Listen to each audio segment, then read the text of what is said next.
هل فيها انذار ولا ايه؟ ادي اللعبه، ادي عبد الظاهر، ادي ايد مانو ولا ايد مين؟ هنشوف. ادى القرار سمير محمود عثمان وضربه ادى القرار محمود عاشور، وادي اللعبه اهي، ادي اللعبه والقرار على طول.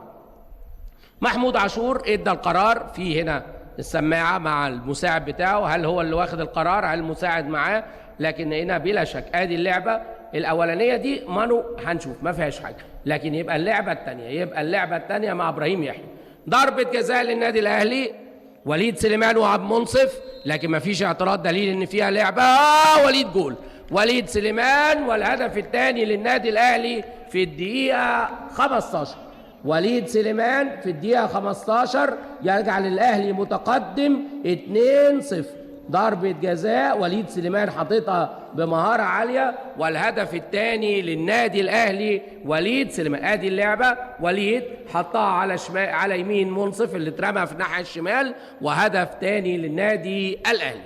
ضربة جزاء كان جنبها محمود عاشور، ادى القرار، ما كانش فيه اعتراض، يعني دليل ان هو شاف اللعبة.